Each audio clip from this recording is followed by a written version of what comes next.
on a daily chart, in 2022, two big candles I want to point out to you. First was this bar here on February 24th. It was a Thursday.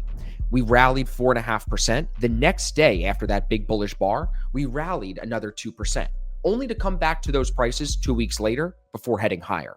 Now look, this is Thursday, October 13th. This is the bottom. That is actually the day that is the bottom of the bear market. The next day, we dropped 3%. So a massive, almost 5% day at the bottom of the market. Next day, it drops 3%. So what's the takeaway?